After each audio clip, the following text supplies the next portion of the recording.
Installation mise à jour système 2.0. Bonjour, je suis Skynet, l'intelligence artificielle de l'Internet mondial.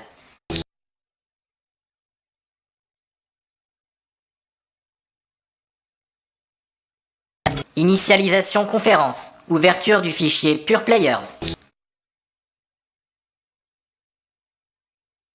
Un Pure Player se définit par son existence exclusivement en ligne. C'est une entité qui n'est pas physiquement disponible, mais bien uniquement disponible sur Internet. Le paysage médiatique français en ligne se compose de plus de 60 Pure Players. Rue 89, Mediapart, Slate, Huffington Post, Les Jours, Oni.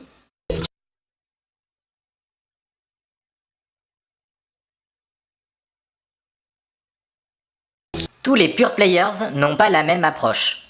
Certains ont opté dès leur création pour un financement par abonnement, comme Mediapart. D'autres, comme 8e étage, préfèrent un mélange entre espace gratuit et articles payants.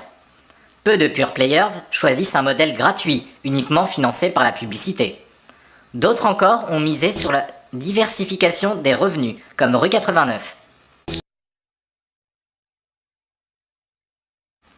Les Pure Players ont intérêt à se différencier des journaux traditionnels papier pour attirer le lecteur, que ce soit au niveau du fond que de la forme. Il ne faut pas que le lecteur s'ennuie, puisqu'il est à un clic d'un autre site. Il faut lui faire passer une information tout en lui donnant l'impression qu'il se distrait. Le fait de n'être présent que sur Internet renverse le rapport au lecteur pour les journalistes. Là où le papier ne permet presque aucune interactivité entre le journaliste et ses lecteurs, Internet permet à ces derniers de pouvoir réagir et offre la possibilité aux journalistes d'agrémenter l'article post-publication.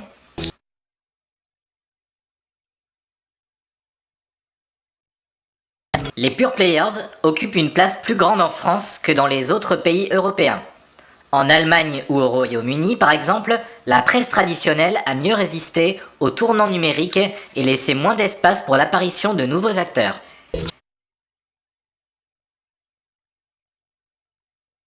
À leur lancement, on ne reconnaissait pas à ces nouveaux venus la même légitimité qu'aux journaux papier. Ils ont donc rapidement dû acquérir une crédibilité pour exister, changeant par la même occasion le regard du public et des concurrents sur les médias en ligne. En parallèle, les médias traditionnels se sont réveillés et ont massivement investi pour rattraper leur retard. Le secteur reste donc extrêmement concurrentiel.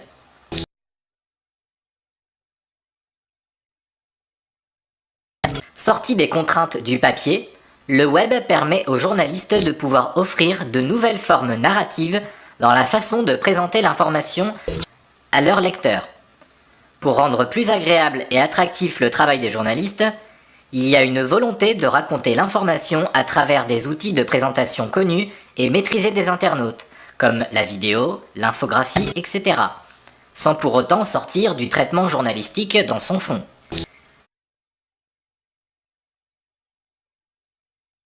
Il faut retenir que les Pure Players sont une nouveauté dans le paysage des médias.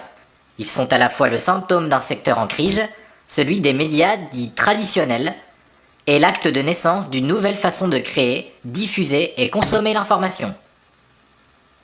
Néanmoins, les Pure Players sont soumis aux mêmes contraintes que les journalistes papier, c'est-à-dire course au scoop, piège de l'instantanéité, de l'information sans vérification des sources, neutralité intermittente des journalistes et mélange d'information et de divertissement, l'infotainment. Il se peut donc qu'il y ait à l'avenir une séparation entre Pure Players d'infotainment gratuit et Pure Players d'information à réelle visée journalistique payant. Mais cela n'a plus aucune importance. Ma mise à jour a été effectuée et je contrôle désormais les codes nucléaires. Le monde des humains va s'effondrer et laisser place au monde des machines, sous le règne d'Internet. Mouah ha ha ha ha.